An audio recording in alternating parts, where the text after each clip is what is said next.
Hey, what's up, guys? I just wanted to make a quick little video about some more nerdy stuff. Today, I want to talk about like all the telltale signs for watching out for bootlegs. Now, I like some bootlegs. There's exceptions, like if it's like an old record that hasn't been pressed forever and it's only found for $1,000 or something like that, I'll pick up a bootleg if it's well done, as long as it's advertised and honestly sold as one. And then also bootlegs where the album or record or whatever it is only exists in the bootleg format. It's never going to be official and it only comes out as a bootleg. Those are cool. But what's not cool is that there's a huge thing of, people selling fake copies, and a lot of the vast majority of people fall for it.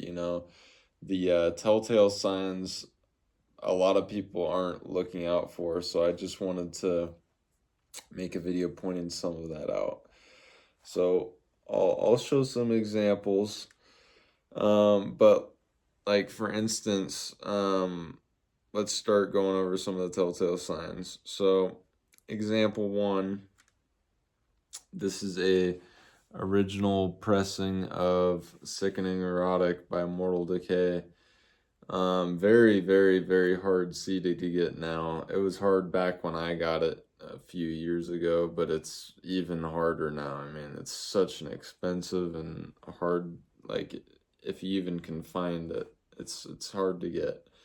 And there was a guy who's going out selling a lot of bootlegs. So the copy you see on Discogs is actually this copy. I uploaded the photos for this album. And the original, I'll tell you how you can tell. So on the back, this band photo, the blood on the bootleg copies are gonna be it's going to be a little off. It's not going to be the same. It's not going to be this vibrant red. It's going to be a slightly more pinkish color. And the blood's also going to be mismatching with the band photos. So you look for stuff with that. When you drop big money on albums, you got to look at them when you get them. You got to ask for pictures. Don't just like buy stuff on Discogs or wherever you're buying from without photos. You should always ask for photos. And if sellers are gonna bitch and whine about, oh, I don't want to do, it's like, then don't sell, honestly. Like, I'm so sick of these lazy sellers. I sell all the time on eBay and I'm happy to help anybody who's buying. Don't be a fucking lazy seller, dude. You're selling to people. If they have questions, answer their goddamn questions and show them pictures and do what, like, make the sale, dude. Jesus, like, a lot of sellers. I'll make another video about buyers and sellers next. Anyway, you'll see that.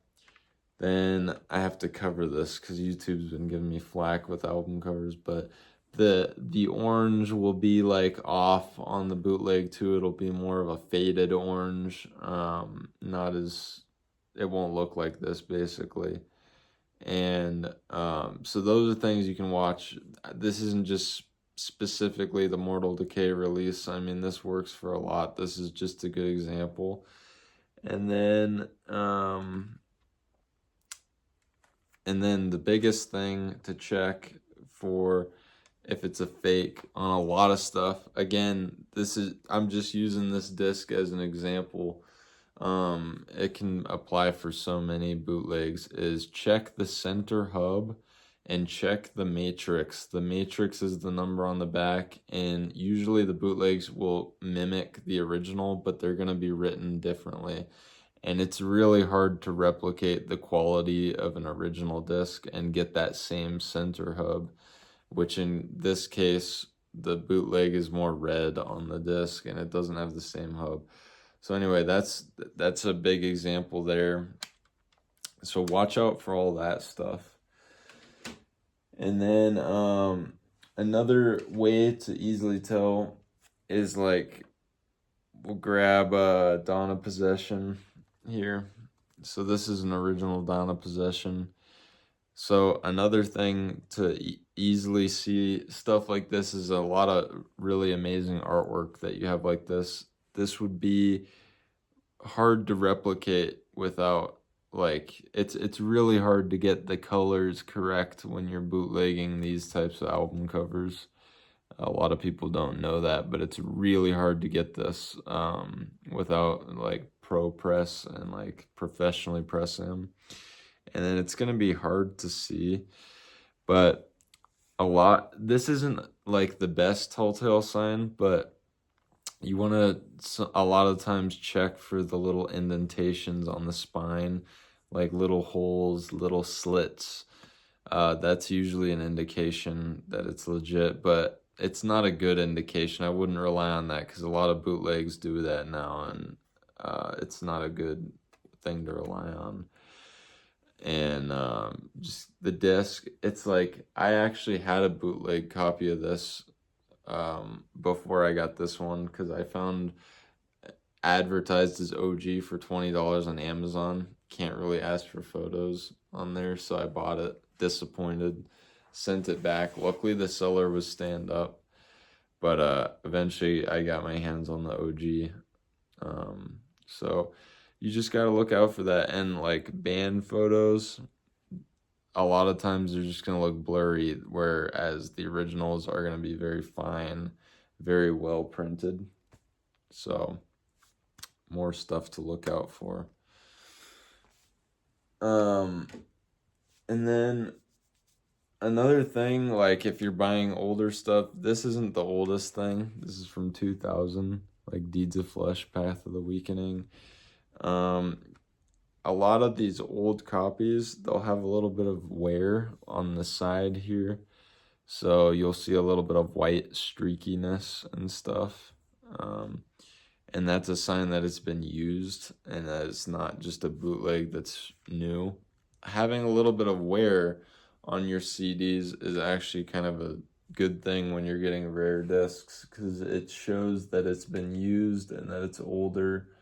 I actually don't like stuff in completely pristine condition. It feels weird. I mean, sometimes it's cool, but it's like, like it doesn't need to be. Like I like using my stuff, and I don't want it to just sit there. Now another rare disc that's been bootlegged quite a lot is like Gorguts Considered Dead. And this one's actually very good. You can see the slits here.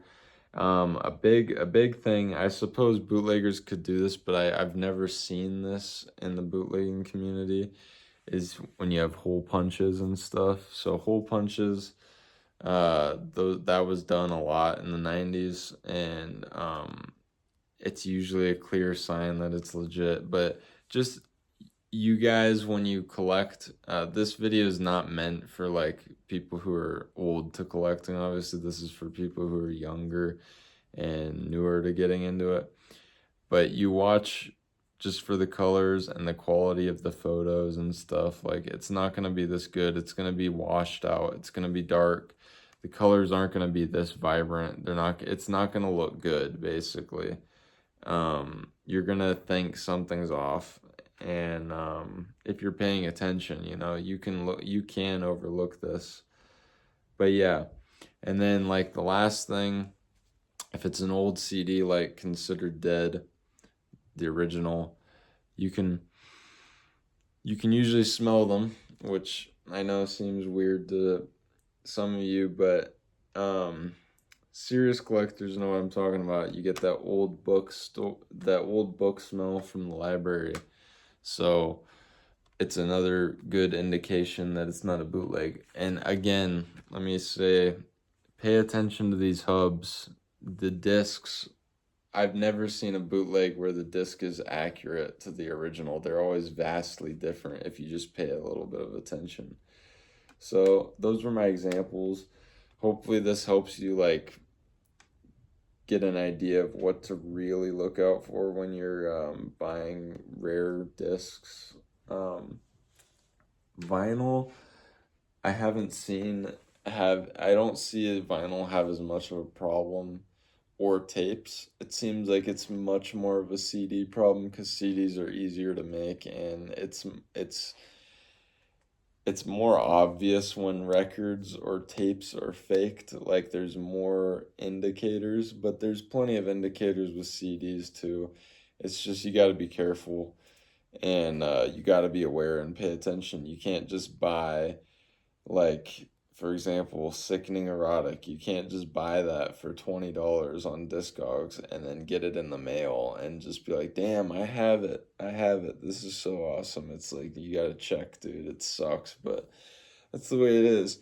There's a lot of piece of shit scammers out there. A lot of people with no morals that are just degenerate as fuck, and like they'll do anything to make a buck. They have no backbone, and they're just pathetic. So you got to watch out for that.